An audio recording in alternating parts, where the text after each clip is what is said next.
Segundo Foro de Periodismo Rock, una apuesta del Instituto de las Artes, el Instituto de Artes, por generar espacios de reflexión en torno a la escena musical y rockera de la ciudad. Recomendarles que, tanto como lo hicieron hoy ustedes muy juiciosamente, también en los 3 días del festival lleguen temprano, porque pues ustedes saben que el cartel de bandas es bastante interesante y pues seguramente va a haber mucha ocupación del parque. Antes de iniciar, quiero dejarlos con el maestro Santiago Trujillo, que les va a dar unas palabras de bienvenida. Bueno, muy buenas tardes a todos y todas. Primero saludar muy especialmente a Giovanna Chamorro, Alejandro Monilla, que está por acá, que han podido hacer la gestión para que pues este teatro esté hoy así, abarrotado de gente expectante frente a lo que se ha discutido. Este foro empezó el día de ayer y ha continuado hoy como el primer evento de lo que será la celebración de los 20 años del Festival de Rock al Parque. Acabamos de iniciar también la maratón de escritores, de videógrafos y de camarógrafos, más de 175 creadores que desde la literatura, el cine y las artes plásticas y fotográficas van a contar esas otras miradas, esas otras perspectivas del festival durante estos 3 días. Mañana a las 8 de la mañana en la Plaza de los Artesanos haremos la presentación oficial de lo que es el Festival al Parque, no solamente como un festival de música, sino también como una política cultural exitosa que ha podido conservarse, casi creo que es la política cultural que ha logrado permanecer durante más tiempo, no solamente en Bogotá, sino en el país, y sin lugar a dudas es también una experiencia cultural. Nosotros nos sentimos muy orgullosos porque este festival ha sido construido por el colectivo de la ciudad. Aquí han sido partícipes distintas generaciones de rockeros, de músicos, distintos medios masivos y alternativos, periodistas, comunicadores. Este festival ha sido construido por distintas generaciones de gestores culturales que desde el IDCT primero, la Orquesta Filarmónica de Bogotá después y hoy en Instituto Distrital de las Artes, IDARTES, no IDEARTES, aprovecho ustedes que son agentes comunicadores para que me ayuden con esa campaña, podamos, digamos, sacar adelante una política pública que ha sido muy importante. Hace 20 años cuando Rock al Parque inició, en Colombia no habían grandes festivales de música, no habían grandes conciertos, en Colombia no existían las redes sociales. Hace 20 años la industria de la música giraba en torno al disco, hoy esa historia es totalmente distinta.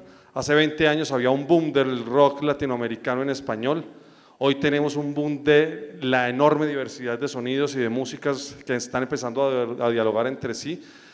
Tenemos unas circunstancias distintas y sin embargo el festival ha sabido reinventarse y creo que esta versión, la versión de los 20 años, después de haber hecho reflexiones, de haber hecho críticas profundas, después de haber hecho también, digamos, un proceso de repensarnos, cumple con las expectativas de las grandes audiencias, pero también de las pequeñas, de los pequeños nichos, de los pequeños grupos, de esas pequeñas estéticas que también están hoy emergiendo y que merecen un espacio en el festival. Es así como logramos hacer una curaduría que atiende a los metaleros con bandas de las dimensiones de Anthrax, de Exodus, de Nail, en fin, a los hardcoreeros con Propane, una banda que creo que llevan 15 años esperando hardcoreeros no solamente de Colombia, sino de Ecuador, de Panamá, de Venezuela que viniera, con The Casualties para los punqueros fuimos tendencia casi 52 horas, 48 horas, de gente de todo el país que va a venir a ver esa banda, pero además logramos también rescatar para el rock nacional un montón de proyectos fundamentales en la discografía y en la historia del rock de nuestra ciudad y de nuestro país. Y en ese proceso reconocerles a las bandas nacionales algo que hemos llamado shows especiales. Y shows especiales pasa por varias cosas. Primero, que las bandas pudiesen entregar un concierto, un espectáculo singular que nunca habían hecho y que creo que nunca van a volver a hacer. Por eso les invito a que estemos muy atentos a lo que van a hacer nuestras bandas bogotanas y colombianas. Pero además porque el festival les entregó todos los recursos logísticos, técnicos y en recursos de dinero para que pudieran hacerlo. Este es el primer festival en donde hacemos un reconocimiento económico, logístico y técnico como nunca se le había hecho a nuestros rockeros, a nuestras bandas emblemáticas. Continuamos con el proceso que iniciamos el año pasado de intentar duplicar los recursos que le entregábamos a las bandas ganadoras de nuestra convocatoria, pero además de eso este año también logramos la vinculación activa de la empresa privada que había en los últimos años y desde el principio casi el festival ha sido bastante esquiva.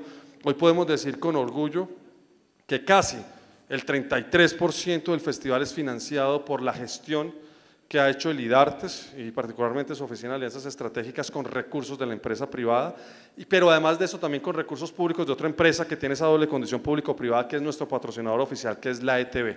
Y yo quiero decirlo aquí frente a ustedes y pues me tomé estos 5 minutos porque a veces es importante que sepan también todo el enorme esfuerzo. Un festival que ha sido muy importante, que ha logrado optimizar los recursos públicos para sacar adelante una agenda que le responda a la escena local, un festival que con mucha dificultad pero también con un esfuerzo grande ha podido y le ha enseñado a esta ciudad a hacer eventos masivos y hay la producción con la que ustedes van a encontrar mañana creo que va a dar cuenta de esto. Entonces pues la invitación es a que nos gocemos esta fiesta de la música, esta fiesta de la cultura.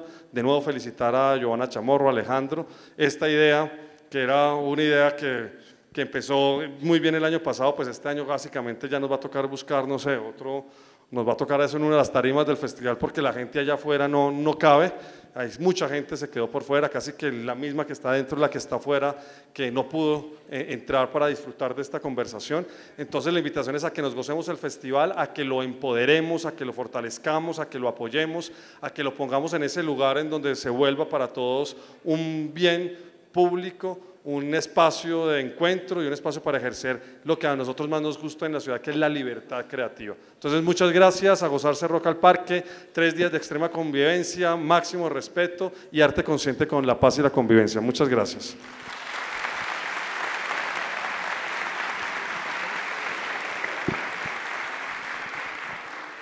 Muchas gracias, Santiago. A todos ustedes, muchas gracias por estar aquí presentes en la segunda edición del Foro de Periodismo. A todos los medios que apoyaron, a todas las personas que acudieron a cada una de estas charlas. Ayer iniciamos con una charla con periodistas nacionales a las 3:30 de la tarde, luego tuvimos una charla sobre los 20 años y a primera hora una charla con varios periodistas internacionales que han querido venir al festival porque desde hace varios años lo tenían en la mira. Y bueno, ha llegado el momento de la charla final donde tenemos a Eddie Trunk del canal VH1 y al señor Andrés Durán de Radiónica, dos personas de completa admiración, no solo para periodistas, sino sé que para todos los que somos fans de la música. Una recomendación final, por cosas de logística no es posible hacer fotografías con el señor Trunk, sin embargo me parece que este escenario con todos ustedes acá está bellísimo, así que en el momento que termine la charla queremos hacer una foto con ellos acá y todos ustedes presentes, pero no, infortunadamente no es posible llevar esto adelante. Bueno, vamos a lo que vinimos. Está aquí con nosotros Andrés Durán y Eddie Trunk, así que pido un fuerte aplauso para ellos.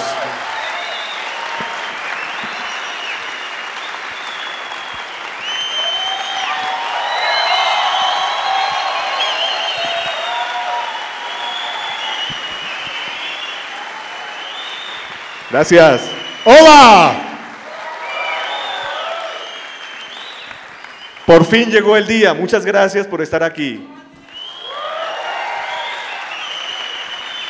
Por mucho tiempo esperando este momento. Antes de comenzar la entrevista quiero decirles a ustedes que yo personalmente estoy escuchando a Eddie Trunk por 15 años. Para mí lo que es el Death Metal Show fue algo que vino después. Así que estoy plenamente contento y con toda la seguridad de que vamos a poder aprender bien quién es Eddie Trunk. Un gran aplauso, por favor. Gracias. You scared me for a second because you said we were going to talk English, and then you went and did that. Thank you, gracias, everybody. I'm told that this is sold out and there's people outside trying to get in, which is just crazy, so thank you so much for the support. I really appreciate it, thank you.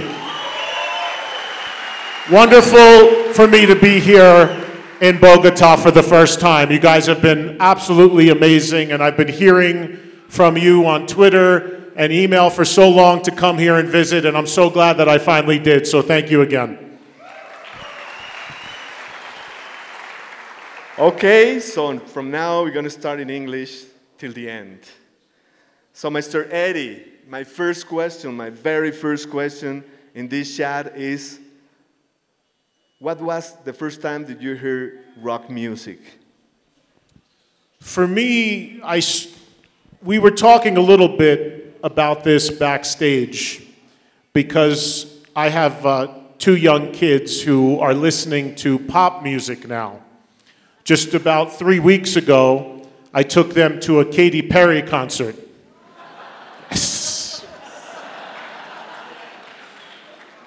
And people say to me, oh, you have to push them to listen to hard rock.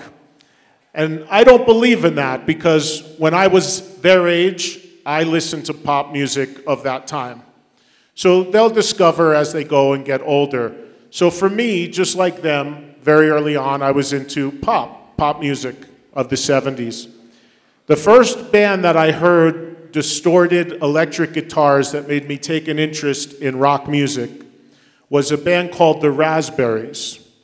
And they're a band that were not very, very successful, but they had a couple hit records.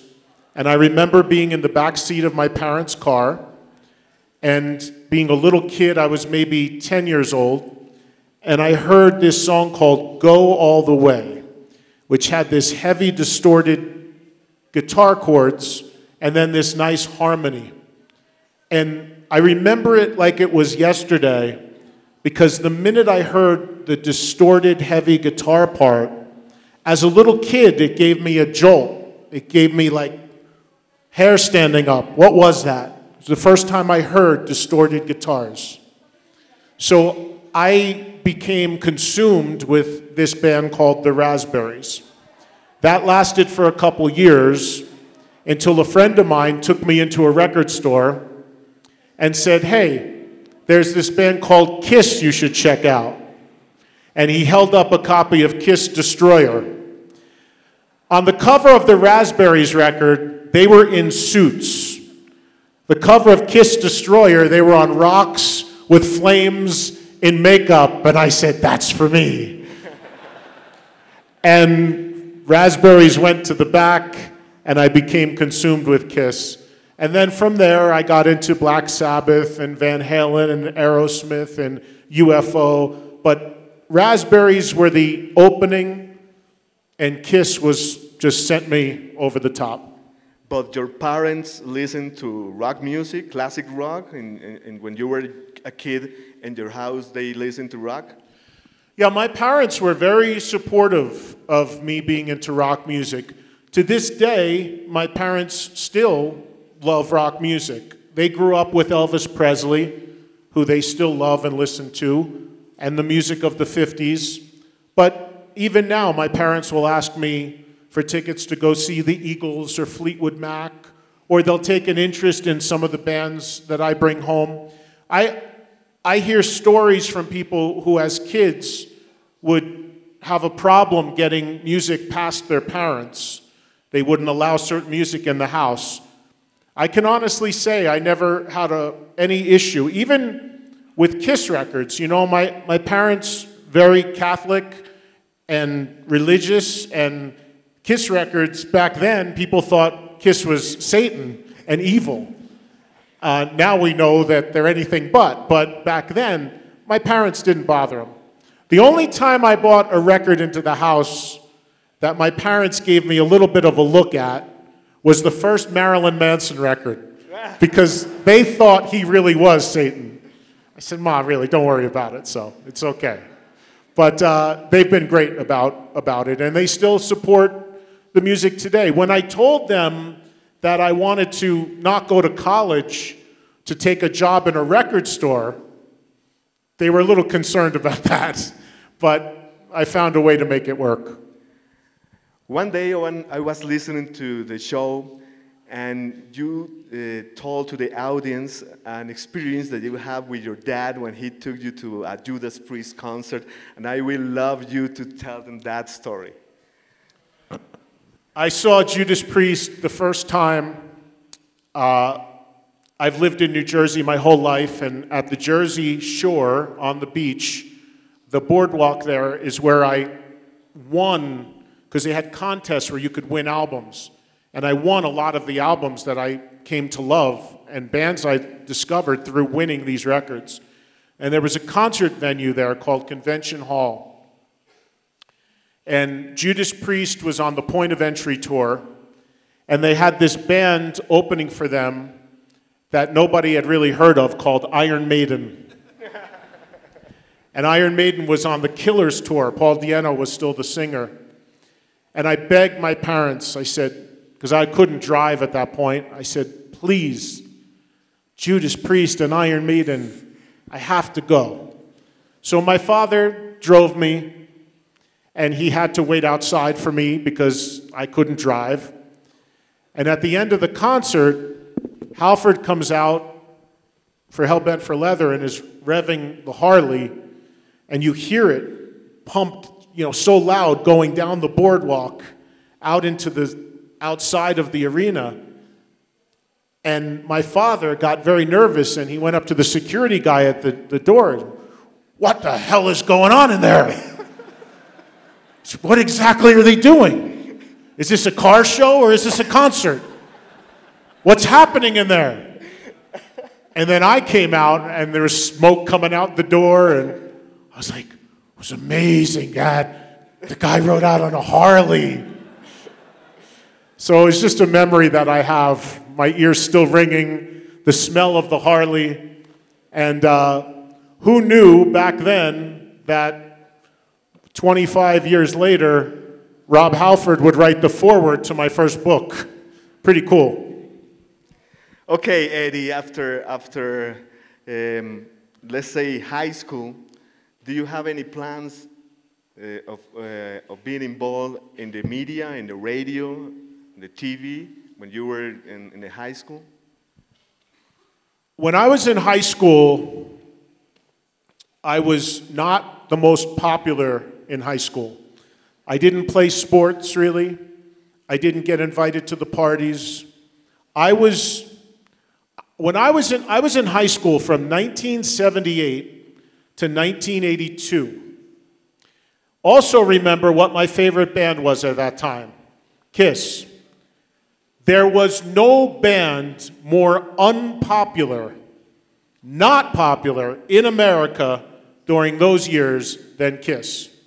You have to remember, you're talking Dynasty, where they made a disco song, Unmasked, where they made a pop record, The Elder, where they made a concept record. I mean, if I wasn't the size that I am, I would have gotten beaten up for liking Kiss in high school. Not even kidding. So I didn't care. I never cared what people thought about what I liked and didn't like. So I still was a Kiss fan, and I decided to make matters even worse. I was going to start writing about Kiss in the music newspaper. Then I was going to take a job working at a record store. Then I was going to do radio while I was still in high school at a college station. Anything I could do to play the music like Kiss and others that I loved, and most of the other people at the time didn't, because I wanted to help sell and spread the music. So my whole focus was in some level of sharing the music that I love with other people, and that was hard rock and heavy metal. So I did many things. Worked at a record store, became a writer, worked at a radio station. And a record label. And then later got hired for a record label, Megaforce. And how that happened was I started doing a metal radio show in 1983. And I would go and buy import records at a, I don't know if you have the term here, but in America we call a flea market. Mercado de las Pulgas. It's little booths and people sell things. And there was a guy at a flea market store by the name of Johnny Z. And he was selling imports. And I would go and buy these imports. Then when I got on the radio, I started playing his records. And when I played them, people would come into his store to buy them. So the next time I went in to buy the records, he said, no, no, no, they're on the house. Because he knew I would play them and he'd sell many more copies. So he started, that was the first time I ever got promos, basically. And I would play his records. And he came to my studio one time around 1983. How old were you? 19. And I'm doing the first year of doing a metal radio show. And the studio was in a house. And there's a knock on the door. Now, nobody ever knocked at the door. And I look at the curtain, because I'm on the air, and there's the guy from the flea market. What's he doing here? How did he find me? And he's waving, let me in, let me in. So I open the door, and he comes in. I said, what are you doing here? He had a bag under his arm. And he said, I've got this band that I've just signed, and I can't get anybody to play their music. He said, will you please just play one song so that I can see if anybody likes it? And I said to him, leave it here, let me listen to it first, maybe next week. No, no, no, please, while I'm here, so I can hear it on the radio, please, just one song. Okay, what is it? He pulled open the bag, and it was Metallica, Kill 'Em All. I had never heard of him, I didn't know much about him. I said, okay, put it on. And we put it on, and I think we played Four Horsemen. And he took the record back. He actually signed the cover of the record, which I still have, and said, thank you for believing. You were the first, Johnny Z. I didn't know what was going to happen. And when he left the studio, he said, if I can ever get this band to break, and I can make any money for this record label, I'm going to hire you. Yeah, sure. I'll see you at the flea market. Just keep giving me free records. And, of course, a couple years later, Metallica goes through the roof. Johnny calls me, says, I got an office for you. And that's how I started working in that end of the business. So even though they don't really know it, and I've talked to Lars about it, Metallica indirectly was very responsible for me getting into the other end of the business just because I took a chance and played that record then. And how was your experience working for Megaforce? Well, I was hired in 1986, which meant I was about 22 years old, and I'm thinking, I just got a job at a big record company. I'm going to go to this building with this big, beautiful glass office and a secretary, and it's going to be great. So Johnny, my first day of work, gives me my directions to get to the office, and I pull into the street, and it's a little house in a neighborhood. And I said, I guess we're meeting at his house, and we'll have coffee, and then we'll go to the big office, right? Ring the doorbell. Come on in. Let me show you my office. We walked to the garage. Then he said, let me show you your office. And we walked to the dining room. And there was a phone on the floor with a line that ran into the garage. And there was a kid's playpen next to it. So my office is in the dining room, on the floor with a phone, while I watched his kid in a playpen. That's how it started. Eventually, we moved out of the house after about a year and a half, and moved into an office. And the company grew, and I started to sign some acts and work on some things. And then around 1990, we parted ways.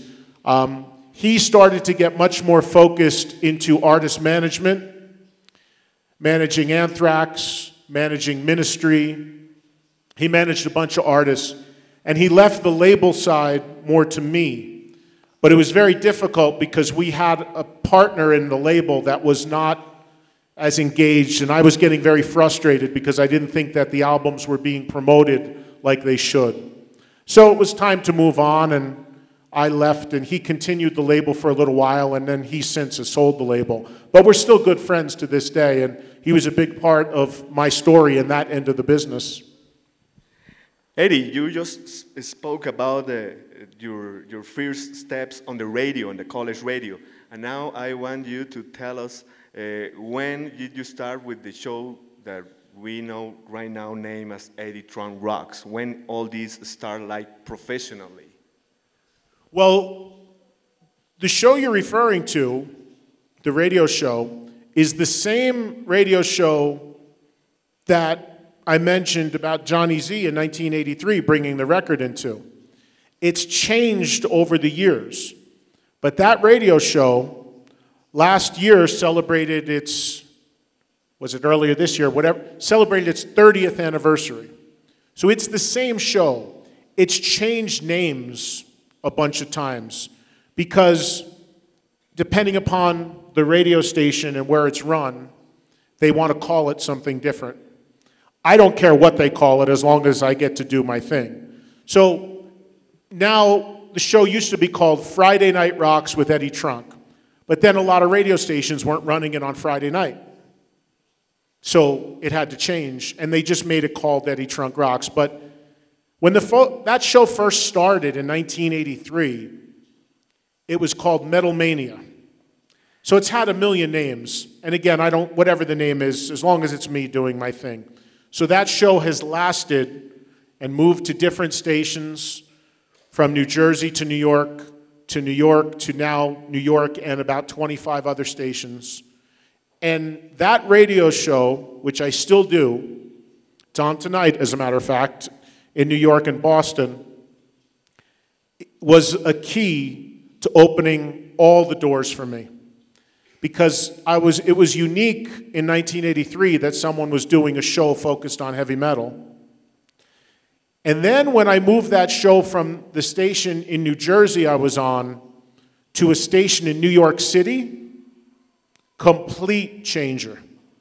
Complete game change. Because I went, even though I only went 30 miles to New York City, I went from a smaller station in New Jersey, which I still love. I'm not trying to disparage that station at all. It's just overnight, I was able to reach about 10 times the amount of people.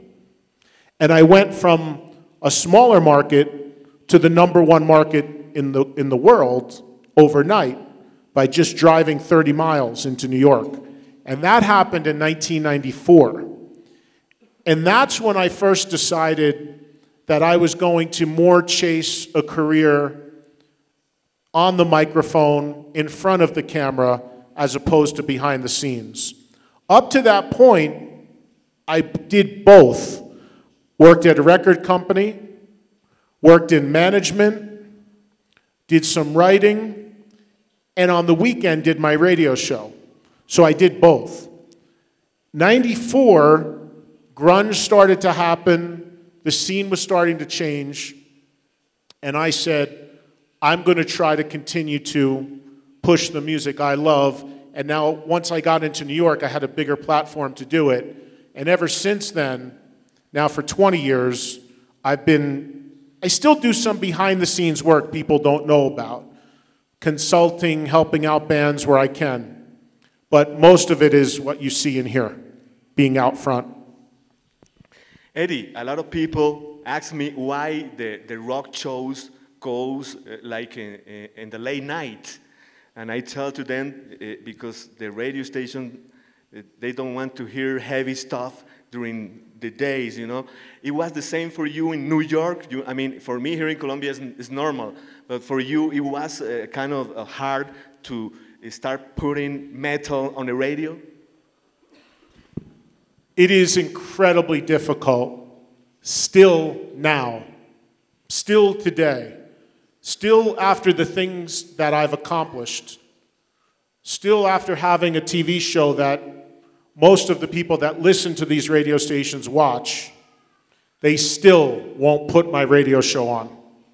They will have me as a guest on their stations. They'll have me as a guest on their morning show.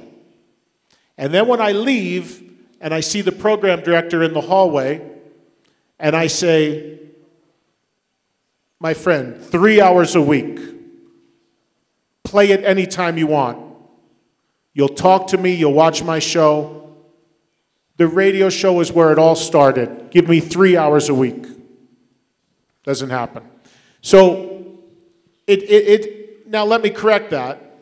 Through persistence, I'm now on about 25 radio stations in the US. And I'm on 2 of the top 10 markets, New York and Boston, which is very important. But it is a fight every day to get more stations, better hours, more opportunities. It's as hard now as it was when I was a kid 30 years ago. And I'm just used to it, and I just keep pushing and pushing.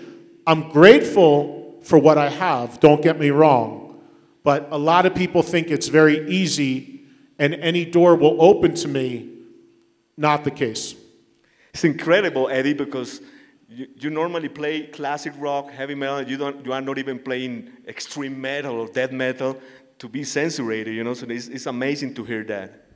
Right, I'm not playing Watain. You know what I'm saying? I'm not playing Cannibal Corpse. Nothing against those bands, but what I'm saying is I'm trying to just sell these people Revelation by Ozzy Osbourne instead of Crazy Train for the 9 millionth time. I don't know about you guys, but me, I don't need to hear Crazy Train or You Shook Me All Night Long or Rock and Roll All Night ever again.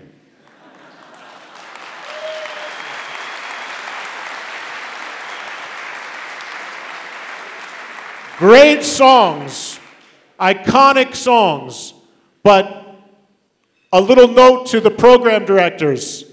Those bands have a lot of other really good songs, and you should check them out.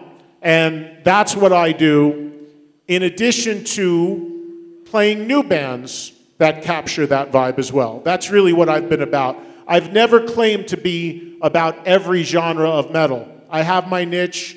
I have what I know, I have what I like. I respect all genres, but I would be a phony if I told you I liked every single genre. I don't. Eddie, it's one thing about the radio show that I like to know, that is when you got so many artists, famous artists, the people think that you know everyone and it's easy for you to bring into studio. But for myself and my experience, it's not easy to get the artists on your show. But you're in New York, you have 30 years. It's easy for you? Most times, yes. For many, many artists, they will make it a point to make sure they come to my show. They'll book their schedules to make sure it matches with when I'm on the air to come on, and I appreciate that. And that's just something that comes for 2 reasons. Because I've been doing it so long, and they know me. Most of them like me. Not all of them, but most of them. Most of them trust me. They know they're going to get a good interview. And as you said, I'm also in New York City, which every band is going to come through on a promotional tour or a concert stop. Just a couple weeks ago, I recently launched a podcast as well, and Queen played in New Jersey, and I started to put out a couple emails, And as crazy as this sounds, I have Brian May's email. And we email I'm not name dropping, I'm just telling you a story. Everybody, go on Twitter, name dropper. I never understood that, by the way. How do you tell a story without telling the person's name? Anyway. So, through a course of emails, Brian May says, come down. And here I am sitting with Brian May with my recorder, and I mean, he doesn't usually do podcasts. So that was very, very cool. And after we were done, he really appreciated the interview, and we've stayed in touch. That stuff is very important to me, and I'm very lucky that because of my name, and they recognize it, that they will do things like that. So, but yeah, being in New York, I mean, makes it much easier too, because they're eventually all going to come through.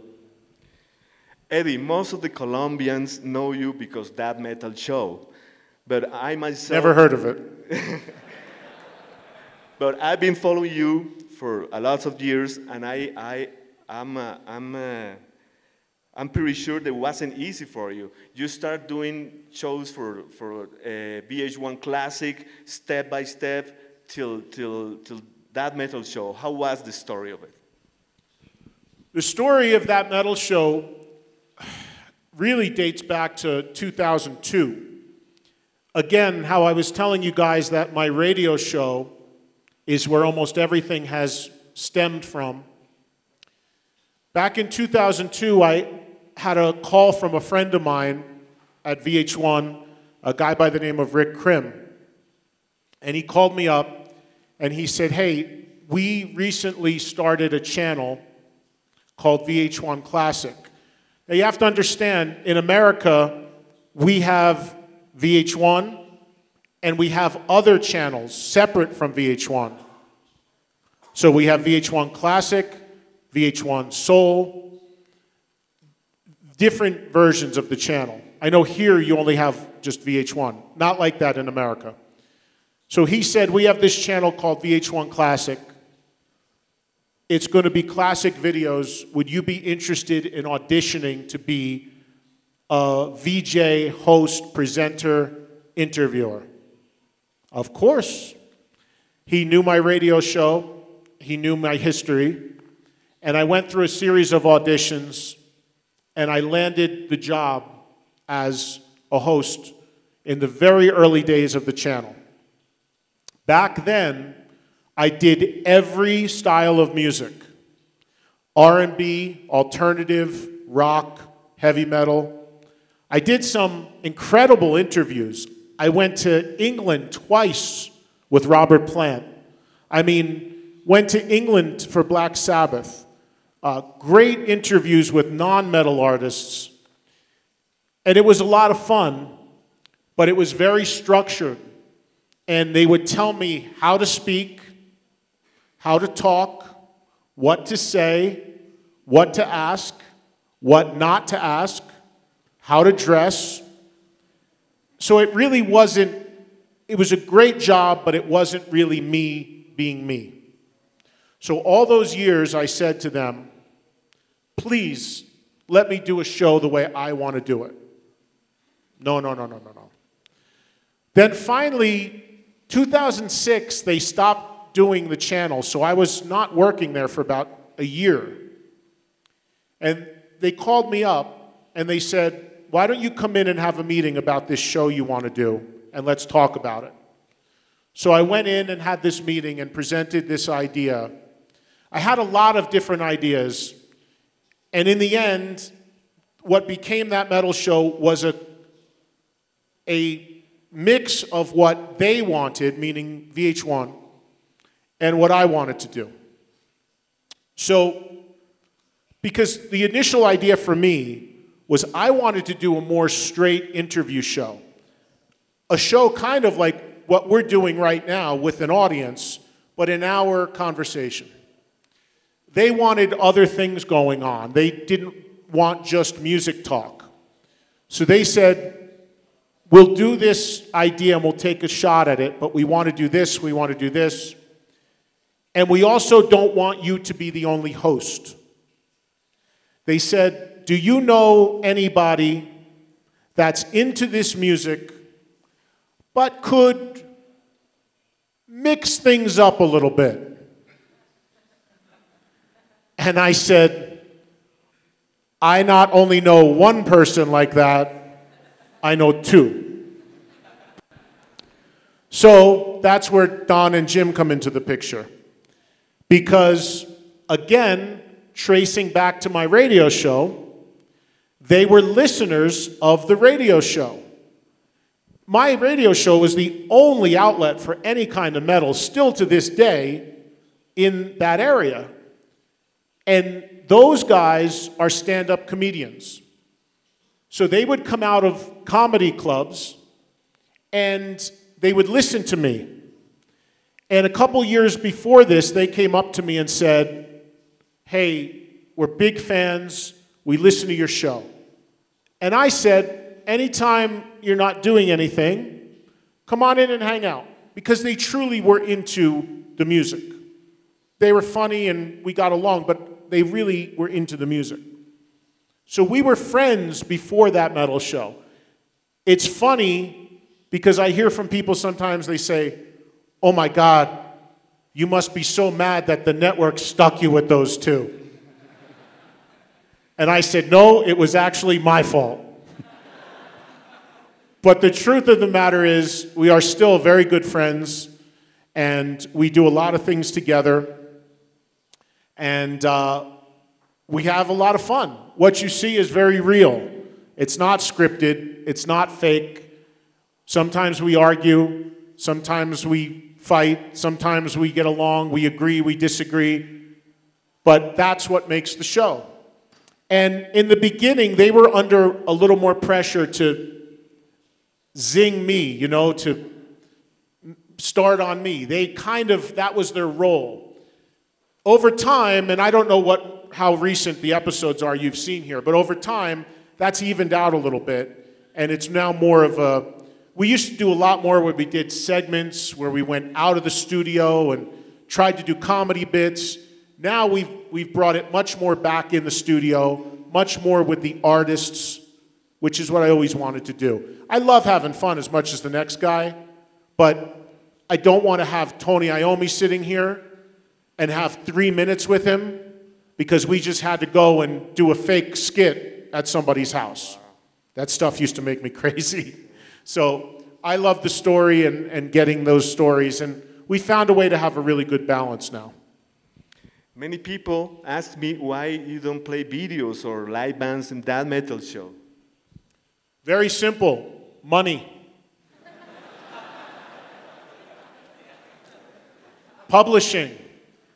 People don't understand that in order to play music on TV in any way, even when an artist walks out and say you play 30 seconds of one of their hits, you will get a bill for doing that from whoever owns their song. And those bills are going up more and more because record sales are less and less. So we have very small budgets for our TV show. And we have to find ways to work around that. So very little music. You'll notice if you've seen the shows here where we have a player in the audience, those people have to sign a contract that they will not play one of their riffs. They can't. If we have somebody in the audience and they play one of their riffs, we will get a bill for that, and we can't pay it. So they are under instruction to just, because that doesn't cost us anything. So it all comes down to business and money. We are a very small budget show, and we do the best we can with what the network has to give us, but that's the reason. Which artist you want to take to that metal show so bad that you couldn't do it? The number one guy we haven't had that I want, Eddie Van Halen. He gave you the amplifier, huh? He gave you the 5150. Yeah, here's my favorite thing. On my Twitter, I'll get a tweet from somebody every once in a while, and they'll say, "Hey, Eddie, did you ever think of having Eddie Van Halen on that metal show?" No. Forgot all about that guy. Why would we want him? I mean, we ask these people. Another one we get is James Hetfield. Now, we had Lars on twice and Kirk on once. James has come up to me and said he loves the show. And I'll say to him, "Why don't you come on?" And he'll say, "I don't like doing that stuff. That's Lars's thing." You guys would be surprised how many artists who can go on a stage at a festival in front of 100,000 people with no problem, put them on a stage like this with a couple cameras. It's just Geezer Butler's like that. Kirk Hammett was like that a little bit. So there's some guys that just get into it, some guys very nervous and aren't comfortable. So there's that too. And then there's some guys that just don't like things that we say and will stay away from us, but we have to say what we feel. Eddie, most of my people don't know about the satellite radio. And they don't even know they do have a show on a satellite radio. So I want you to explain to them what is satellite radio, because we don't have that here, and maybe one day we will. So maybe we expect to have you on that method. So please let us know how it works, the satellite radio. Satellite radio is something that started, I want to say, in the late 90s in America. Of course, in America, you have regular free broadcast radio, which is FM radio, AM radio, and each city has a radio station, and when you leave that city, you lose that station, and what have you. Satellite radio is a service that broadcasts to the entire country and to Canada. So you could get in your car and put a station on in New York City and drive across the country to Los Angeles and never lose the signal. It's there the whole time. It blankets the entire country. There were two companies when it first started, one called Sirius and one called XM. I started in 2002 working for XM. Maybe 5 years ago, the companies merged and became one, as they are now, and it's called Sirius XM. Satellite radio, you have to pay for to hear. That's the bad side.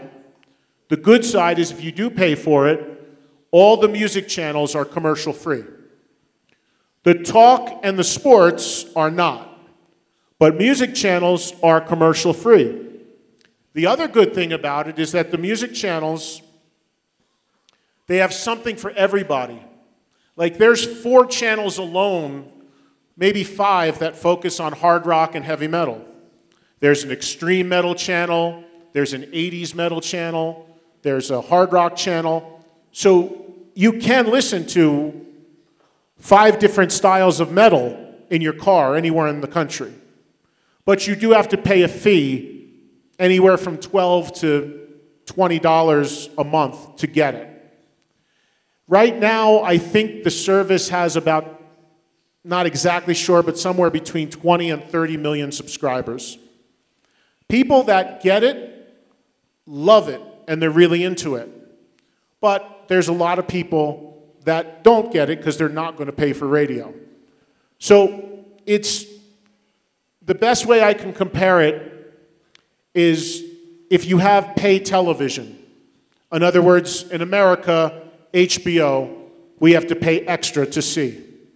But HBO has such good shows, a lot of people pay to see them. And there's still a lot of people that don't. So that's the best comparison I can tell you. You have to, many of the cars that come out have Sirius XM, it says AM, FM, satellite, right in the car. but in order to have the radio turned on, you have to call a number and give them your credit card to get the signal. So it's a very important because it has helped break bans. It will play music that would never get played on regular radio, but it is subscription. In which year you start doing satellite radio? 2002. What kind of difference do you feel doing satellite radio than FM radio? I understood that you can speak dirty words or stuff like that on satellite, no problem. How it works? Yeah, satellite radio, you can curse. So if you have an artist in that likes to curse, you don't have to be pushing the button and, oh my God. There's no language restriction. The other thing about satellite radio that I like is it is the entire country you can reach. So I've kind of changed the way my two radio shows work. My FM show is more music and a little less interview and talk. The satellite show is the opposite. It's maybe 50-50. I have so many guests, because a lot of artists listen to satellite radio, that I am booked solid every show with guests. This Monday alone, I have Slash, Accept, Doro, all in one show, and I'm forgetting someone. Judas. Huh? Judas Priest? No, Judas Priest was already ahead. Yeah, but I have so much going on in that show, and it's fun because you have an artist in there and it's live and you can say, push the phone, Nebraska, Ohio, Florida, Los Angeles, live across the country, because I do a live show. Not a lot of live stuff on the music side, but I do a live show. So I love doing that. The other thing is, the biggest thing is that satellite radio, because it's based on subscribers, is not built on advertising. So they're not rated.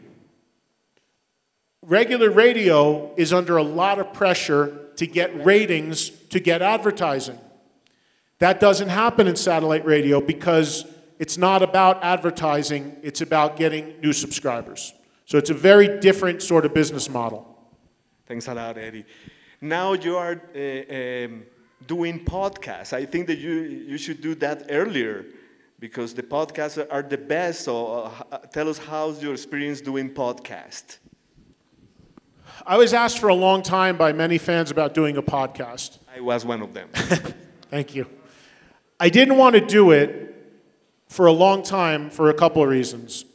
First of all, anyone can do a podcast, and I've thought it would be difficult to make it different and get people to make it stand out. The other reason was I already do 2 radio shows a week, satellite, FM. Now I have to interview an artist 3 times for the same record. It might get redundant. It might get to be too much. And I didn't want a podcast to take away from my radio shows.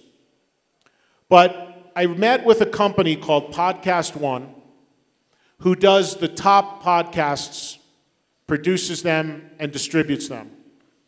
And they assured me that there would be a great audience for a podcast from me. They also told me that there was a chance that I might actually be able to make some money through advertising, and that I would have complete creative control to do what I want, which is very important to me. So I said, okay, I'll give it a year and see what happens. The things I really liked about podcasting that really sold me, it's free for you guys. It's completely worldwide. I hear a lot about problems seeing that metal show, the stream. I'm blocked on the internet. I can't access this because I live in this country. I have no control over that.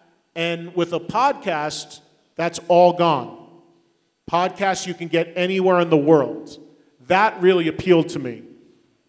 So, and you can listen whenever you want.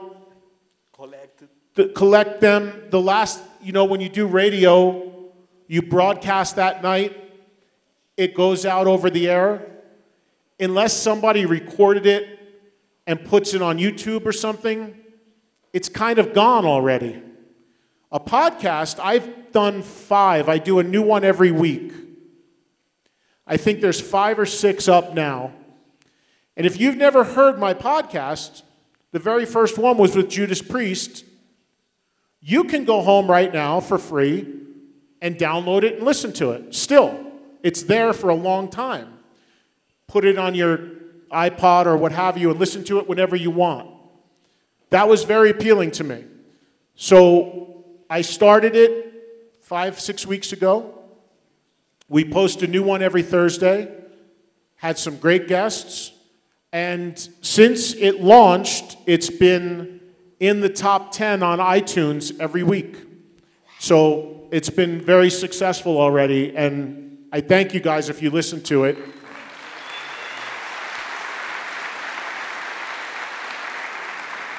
Thank you. And if you don't, it's totally free, and you can get it on iTunes and find it. And the other honest reason is I figure if I ever get fired from any of the radio shows, I got something just in case. That will never happen. Oh, I wish I had your confidence. You should keep working hard, Eddie. That never happened. Okay, your books. Let us know something about how you get involved writing books, and you got now your second, maybe you're going for the third. Great books, and great to have you in books. This guy wants to keep me busy. My first book came out about 3 years ago. I always wanted to do a book, but I wanted to do a book about my story. You've heard a little bit of it already tonight. Andreas has mentioned, you know, talks about my history and my old days and being a kid and how I got into this and how things connected. That was a book that I wanted to do, and I still want to do it. More of an autobiography, a story of my history in the business. But I was approached by a company called Abrams in New York. I have a friend of mine who did a book with them of photos. His name is Neil Casale. He's a musician. And he did a book of photography of the artist Ryan Adams. And he was in the publisher's office going over his book. And she said to him, "We'd like to do a book someday on hard rock." And Neil said, "Well, you know, I'm friends with Eddie Trunk." And she said, "Can you make the introduction?" So Neil connected me with this publisher. I wasn't actively looking. And I went into the office and sat and met with them and told them of the book I want to do, the one I just explained. And they explained to me they don't do those sort of books. They do books that have a lot of photos in them. And I said, "Well, what can we do?" And they said, "How about this? We'll do a mix of both. Something to make you happy, something to make us happy. Maybe 50% photos, 50% your stories with these artists, maybe some facts, maybe a playlist of your favorite songs." I said, "Okay, that could be fun." So I start writing. And they went chapter by chapter, band by band, and I started sending in all these stories and everything. And my publisher calls me one day and says, hey, you have to stop." I said, "What do you mean?" She said, "We're out of space." I said, "How do you run out of space in a book? Just add paper." She said, "No, it doesn't work like that. We have a certain amount, a maximum." My God. Now I can only do how many bands? 35. Now I have to cut bands. Oh no. So I had to make some cuts. And if you have my first book, in the back it says more essentials, and it's 20 bands with just a little paragraph. So the book came out, thank you. He's got both of them. The book came out, and the first book, it did very well. And they said, after about a year, hey, do you have another one in you? And I said, yeah, I kind of already wrote it because you made me cut the bands out. So we started with those bands that had to be cut out. And about a year ago, Volume 2 came out, which is a direct sequel to the first one. Same format, same publisher. The only difference is 35 different bands in Volume 2. And that has also done very well, and it's on course to sell around the same as what the first one has done. So it's been amazing because wherever I go, people have these books. They tell me that they give them to their kids. They use the playlist to listen to songs. They love the stories. They love the photos. And it's been great to have these out there. And wherever I go, they pop up, and I'm happy to sign them for people. I do book signings still for both of them when my schedule permits. And people have asked me about a third one. I will do another book. I don't know if it'll be a third one like this or the book I was telling you about, the story. So I'm going to maybe sit down early next year and figure out what makes sense. And right now, the books are on fashion, no? The artists are printing books lately, and some of them are very good, you know? I remember one of the first was the Motley Crue one. And after that, there's been a lot of books. Have you read them? Do you like to read them? I've read many of them. A lot of great autobiographies out there from so many artists. I think when you read any of them, you have to realize it's just that person's version of the story. For instance, with a band like Kiss, all 4 original members have written a book. And all 4 of them conflict and tell you, no, he doesn't remember right. No, he doesn't remember right. That way. Yeah, that's what happened this way. So anybody's book, you have to realize you're getting their version of the story. But I enjoy all of it, and I really find them very entertaining. The one problem I have, and you maybe have this as a host interviewer as well, is people will send you a book that's this thick on Friday and say, I want to come in on Monday and be interviewed about it. It's not like a CD where you can listen to in the background while you're driving. It takes time to read, and I'm backed up. I've got 4 or 5 that I'm waiting on. I'm currently reading, I see a Striper shirt right there. I'm currently reading Michael Sweet's book. And even if you're not a Striper fan, it's a fascinating story. I love all of them. They're great. Eddie, I like the way you do interviews, man. I always love it. For you, what's the most important thing in an interview with a rock artist? Being prepared. And that's coming from somebody that does absolutely no preparation. I'm being honest. But I don't say that for any reason except for the fact that I'm lucky in that I don't need to most of the time, because having done this 31 years, there's almost nobody that's going to sit down next to me that I haven't interviewed at least 3 times, that I don't know. This is my life. It's my job to know the bands I deal with and what they're doing every day. So it's not like somebody is... Now, if somebody was going to walk in, I don't know, a progressive band or a death metal band or an extreme metal band, then I would very well likely say, give me 20 minutes and get on the computer. But the bands in my world that I know and love and have dealt with for 30 years, it's just natural to me. And I like letting it be very natural and very loose. I have an immediate comfort zone with these guys. I also like, if it's on the phone, a phone interview on the radio, I like to not talk to them before I put them on the air. Because say there's a song playing and there's 10 minutes and they're holding. Hey, Rob, what's going on? Hey, how's everything? Yeah, can you believe that record? Yeah, that guitar solo was, you just did the whole interview. And you want that to be spontaneous on the air. But on the TV side, it's a running joke on the set of that metal show. Because we have producers, and their jobs are to prepare us. And they give us these binders at the start of every season with printout of every fact you could imagine about all the guests we're going to have on the show. They're like this thick. And we're now 13 seasons in, and I've never opened one of them.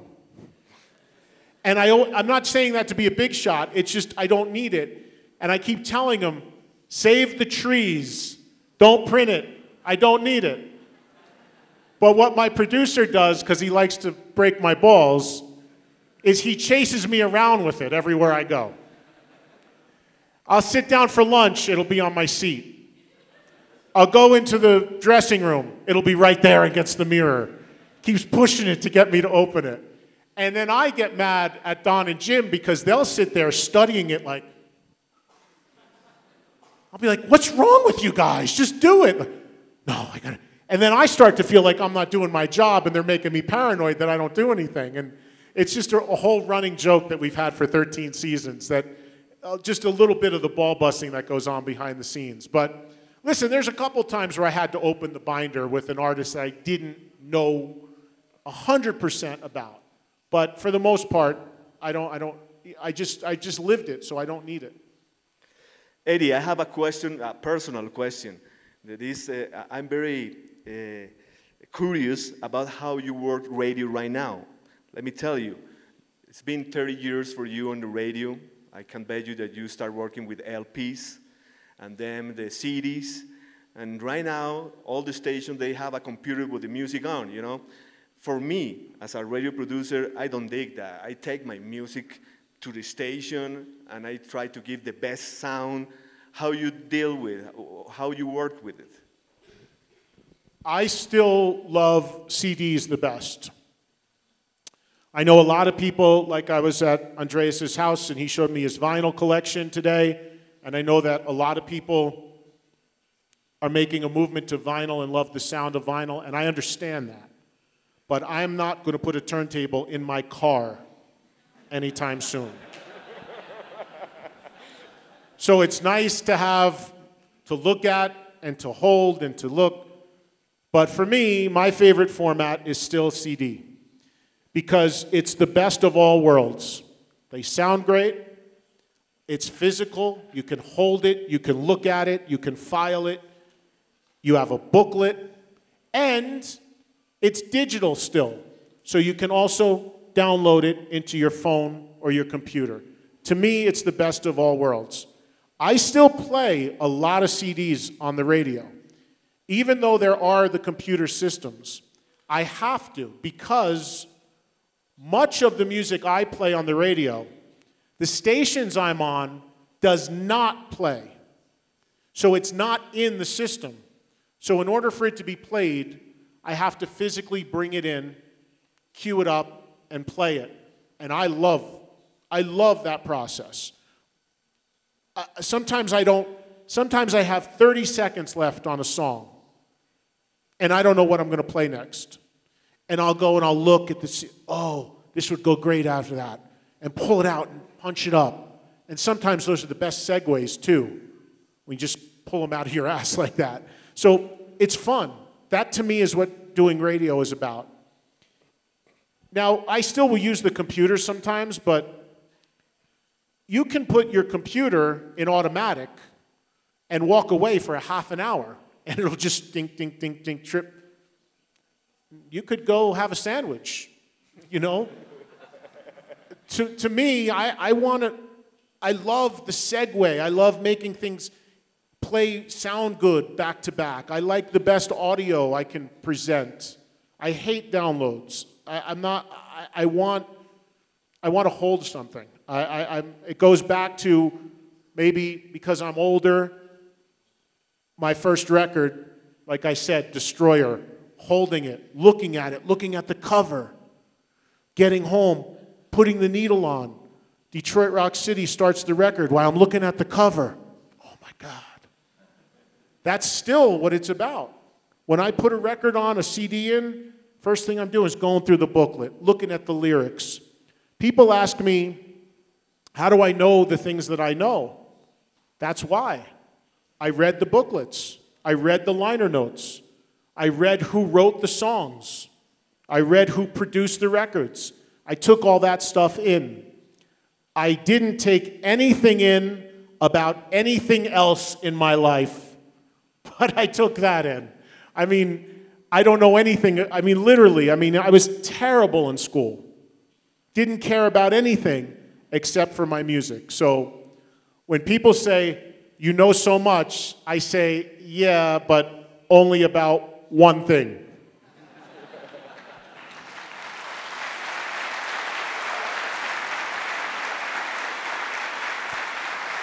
I am not a brain surgeon. They know a lot, not me. So Eddie, how do you prepare your shows? Do you have a bag and throw CDs? Do you have a libretto? Or how do you prepare Eddie Tron Rocks night? The radio show, absolutely. I mean, I fight with the labels all the time because they don't want to send CDs. I don't receive one like for 4 years. And I tell them, if you want me to play it, I need a CD. I don't think that's asking for a lot. I'm actually going to play your music on 2 national radio shows. You can spend the $2 shipping to send me the CD. That's all I ask. You don't have to take me to dinner. You don't have to wine and dine me. Just give me a CD. That's it. So,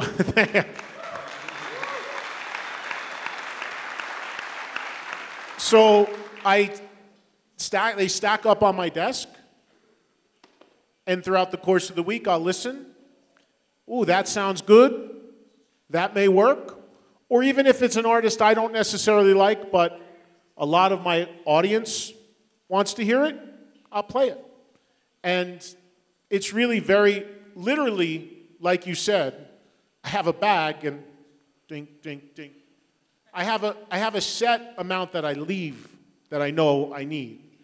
But new music, I shuffle it in and out.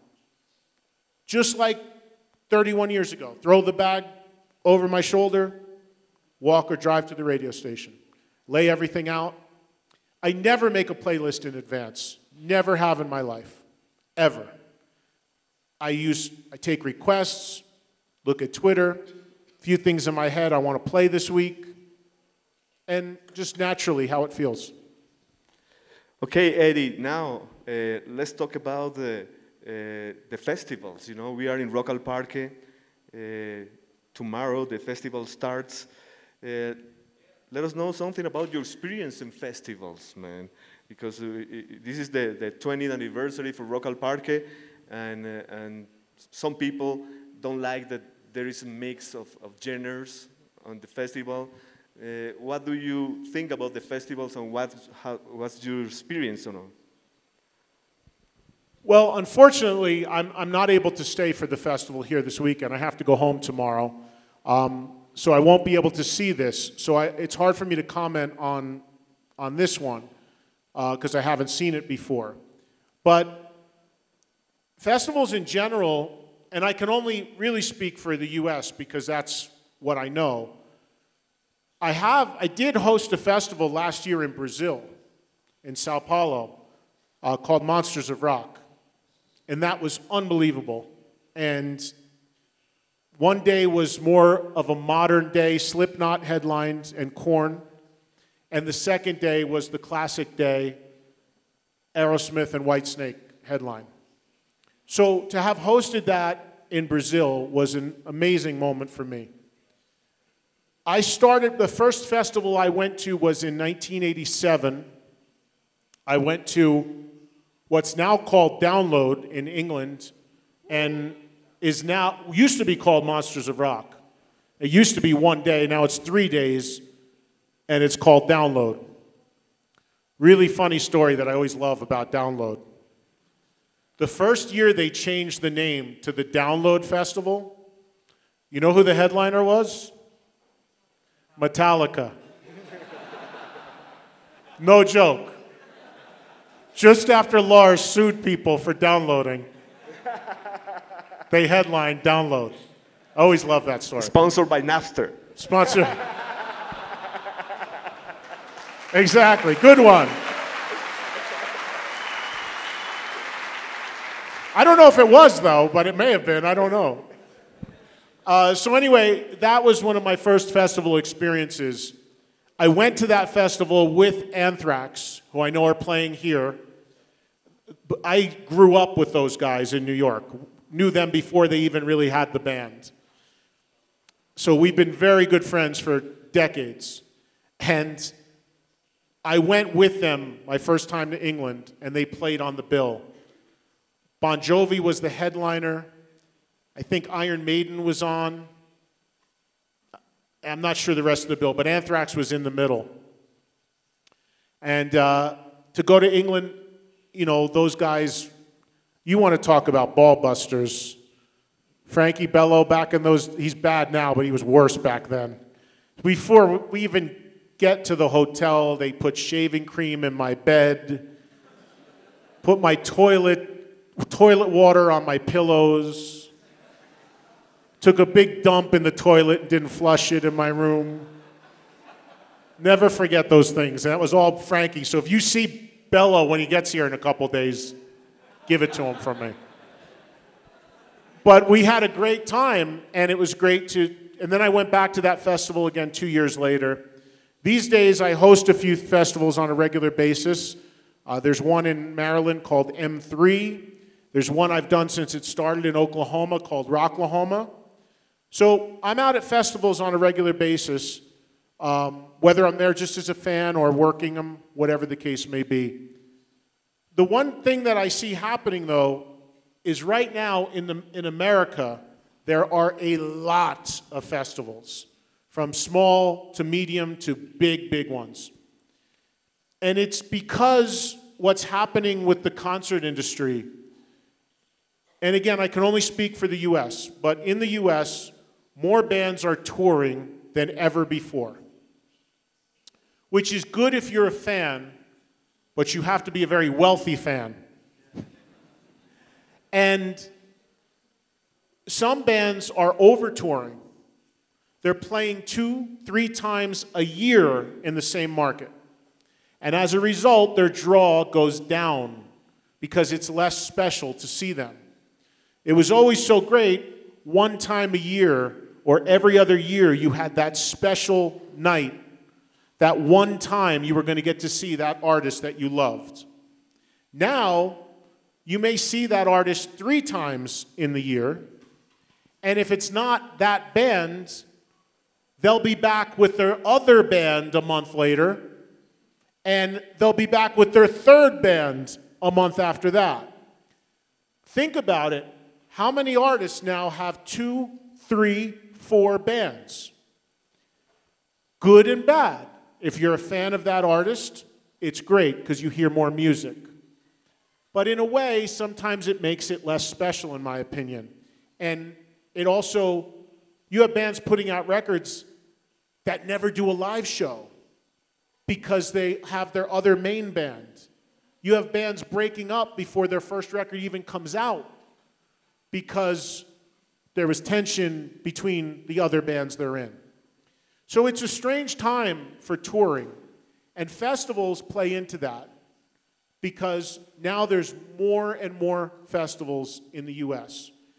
And I just hope it doesn't burn itself out because there's only so much the economy can support. And I was recently at a festival in Wisconsin about 6 weeks ago that I was hired to host. Nobody was there.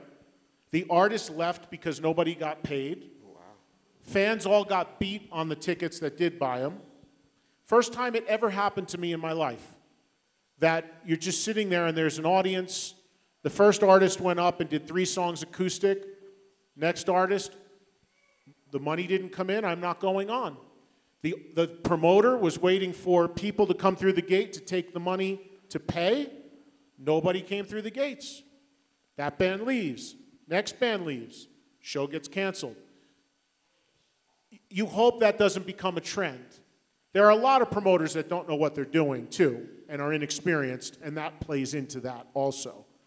But for the most part, these festivals have become destinations. And the greatest thing for somebody who runs a festival is that the festival becomes bigger than any of the artists playing it. What I mean by that is you sell 90% of your tickets without ever announcing a band playing. And that happens a lot because people make their vacations and their gatherings around these festivals. There's very big ones now in America, Rock on the Range, Lollapalooza. Coachella. People will go and buy their tickets for next year already, and they have no idea who's playing. That's right. But they're just going because it's where they're going to meet their friends and party for that weekend, and they're going to wander in, probably drunk, to see any of the bands they want to see. You know, camping is a big part of it. So I like a lot of them. Some are run very well, but there's a lot that aren't run so well, and I hope that it doesn't get diluted and kind of fall apart.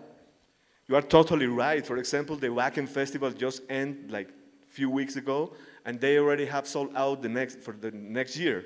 So that's amazing. Yeah, Wacken in Germany is an example where people just know there's going to be a certain quality and a certain type of band that's going to be there, and they need to get their tickets. Rocklahoma has become like that on a smaller level. M3 has become like that in America on a smaller level. Certainly Rock on the Range and some of the other ones as well. So that's where you want to get to if you really are going to have a long-term success. The format of festivals have changed a lot in America. I remember during the 80s, huge festivals like the California Jam, like the US Festival. I don't know if you remember, it was like 800,000 people. But then stops. You never hear about no more of those big time festivals. And as you said, after a while, you got like 3 types of festivals, small ones, medium, and big ones. For Eddie Trump, which is the ideal festival? The 3 days festival, the 1 day, how, you've been in a lot of festivals. I'm old, I like 1 day. That's the best one? I'm not a kid anymore. No, it all depends upon the lineup and how many of the bands I want to see. Here's what I don't like. Some festivals start music at 11 o'clock in the morning. I'm not going out there at 11 o'clock in the morning. And not a lot of other people do either. Now, your festival here may be different because I understand it's free. That's right. And you can go in and out, so different. But a lot of the festivals that in America, sometimes they're in the summer, there's no shade or cover, it's in the blasting heat and sun, and the first few bands on playing then, not a lot of people know. So nobody goes out to see them. So I think it's better when, maybe do a side stage for the people that want to see those bands. I think it's better when they start a little bit later. And I just think it's better when they're run right and there's good security and there's good bathrooms. Very important. You know? Things like that are important. But as far as music is concerned, it's just a personal taste of what you like.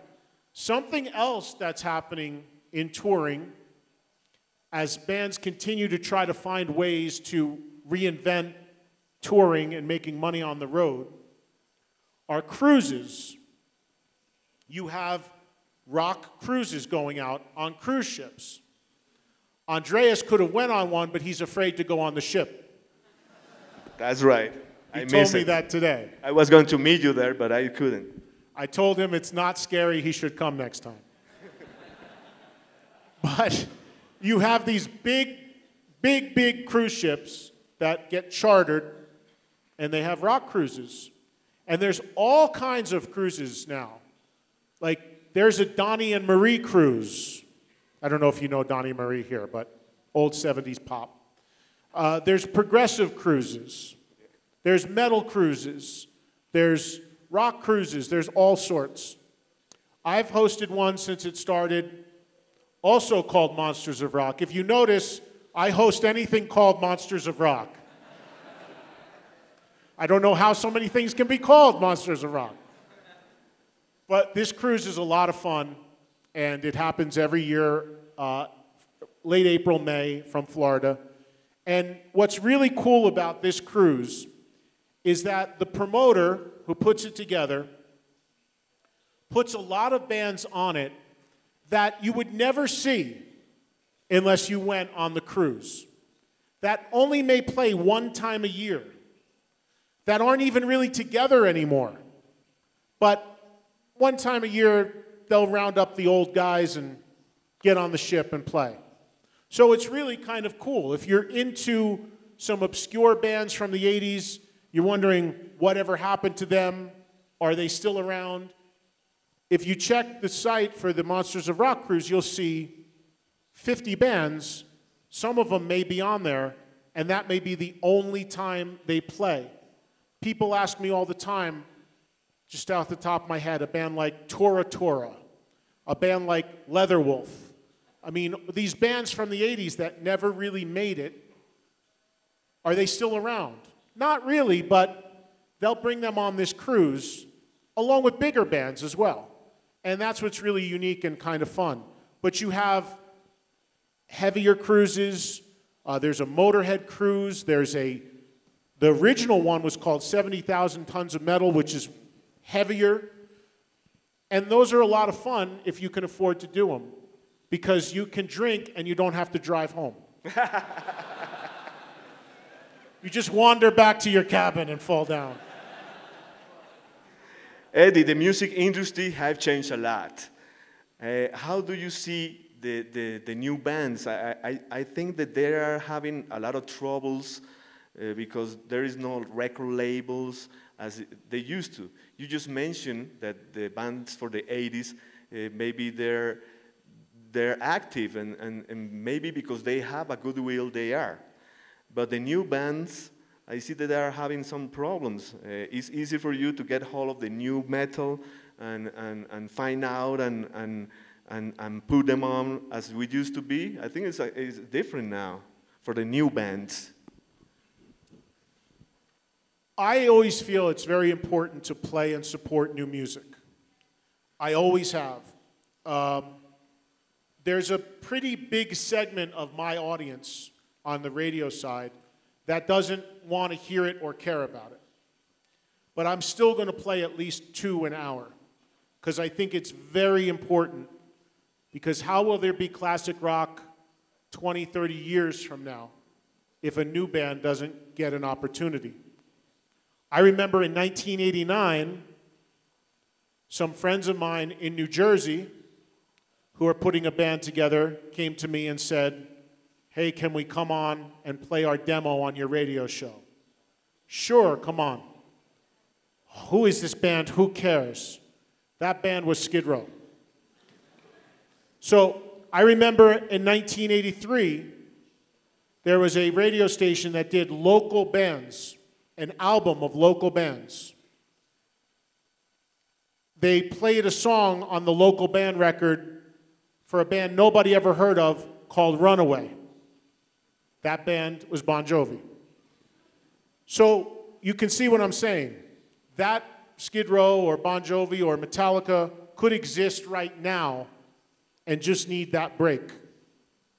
So I think it's very important to play new music, but obviously the dynamic has changed tremendously on how you do that. And again, Andreas, there's pros and cons. There's good and bad to that. The good is that you don't even really need a record label anymore. You can do it yourself if you have a little bit of money and creativity and really want to work at it. There's a lot of bands that I know and meet that say we're willing to work and do anything, but they're really not at the end of the day. Or they may try and in a week they give up. You have to be willing to really work. And of course, the most powerful tool now that any band has is the internet, is social media.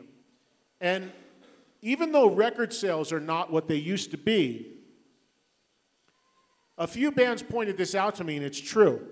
There's a lot more people hearing new bands that aren't necessarily buying the records. So what I mean is, you may go on YouTube, or you may go on some sort of streaming service and hear a new song or a new band and like it. But because you're able to hear it that way, that doesn't mean you're going to go out and buy it. You should buy it, but that doesn't register with sales. So my point is, sales don't always tell the full story of how many people that artist is reaching with new music. So it's a combination of that and willingness to go out and really work hard on the road. And here's the most important thing when new bands talk to me about trying to get going. We have a great live show. We look great. We have a great guitar player. Look at our t-shirt. Look at this. Look at our website. But here's the one thing they never say. We have great songs. And that is so important. That, to me, is the most important thing. And a lot of these artists are too close to it, and their friends and parents aren't going to say, you know what, your songs just aren't that good. But a lot of times, that is the problem. We have now, I'm sure you have them here in Colombia, in America, we have maybe 5 TV talent shows. You know, America's Got Talent, The Voice, a million, too many to even think. And a lot of bands are becoming of the belief that's the path. We just have to be a great singer. Not the case, because on all those shows, almost all of those people are singing material they had nothing to do with. So they're basically a cover act. And to me, the #1 talent that needs to be focused on is writing songs. Not easy. Certainly everybody's not a great songwriter, but the focus on writing great songs, to me, is the #1 most important thing, and to me, the #1 most impressive talent anybody can have. You can walk down Los Angeles and run into 50 guys that can play like Yngwie Malmsteen. You can bump right into them.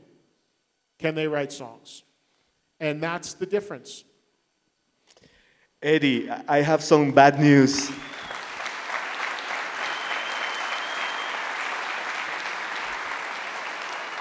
I have some bad news. We can stay here forever.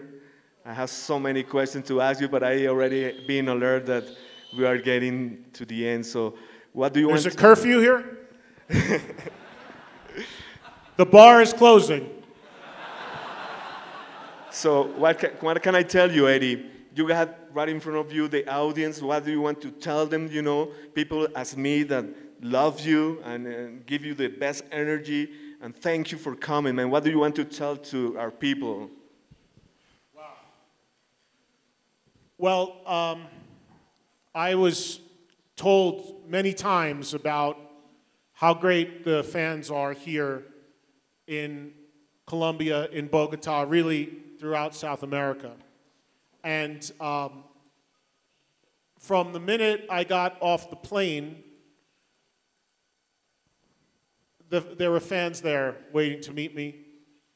And I got to tell you, for me, it means so much because, honestly, and I'm not just saying this to sound Mr. Humble, but I can only be real. I mean, what I do, radio, TV, like it or not, it's my life. I'm real and I'm honest.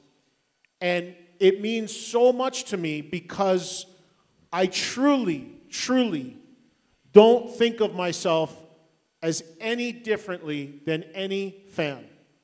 Yes, this is now how I make my living, and I have to be paid to do things because I have a family to support, so That's different. Yes, I know I get some benefits to going to shows you guys and access you guys wouldn't. And I don't take that for granted. But when I'm watching a show, I'm just a fan. So to get off of a plane and have people nice enough to stand there to meet me, to meet people in the hotel, to meet fellow reporters, journalists like yourself and others at the hotel today who want to talk to me, to have you guys fill this place and people out the door literally,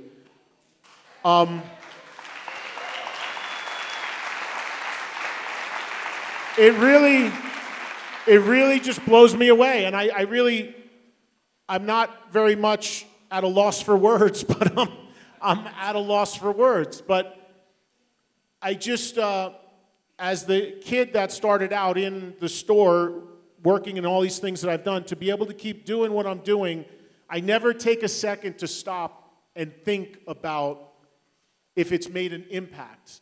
I just always think forward, forward, forward. So when I have moments like this, when for the 25th anniversary of my radio show, Judas Priest played a private show for me. Things like that. When Slash, and this morning I was on the radio, and I forgot, I think it was Andreas was the morning host this morning. And he read back to me the foreword that Rob Halford wrote in my first book. And when he was reading it to me, who's Halford talking about in this? It didn't even seem real. So this doesn't even seem real in the best of ways because it means so much to me that you guys care so much. And it isn't easy to do what I do, but I'm so lucky, and it makes me fight harder to have the support of all of you guys. And I hope to come back again soon when I can stay longer. I had some other commitments, so unfortunately I do have to get home tomorrow. But I'm so glad I visited. I want to thank Alejandro who worked. This guy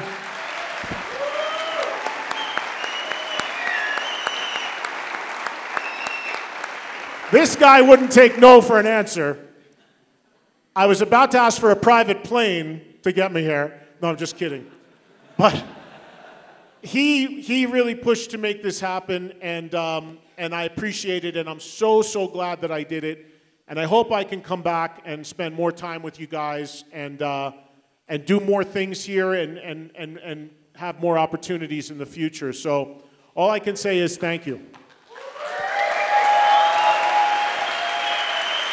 And thank you to my brother that I never knew, Andreas.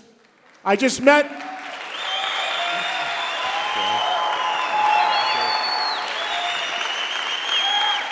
He's doing his best to keep it alive as well. And I've known him for about 12 hours, and we've already had lunch, and I've seen his house. I was in his bedroom, just looking at his records. Thank you so much, Eddie.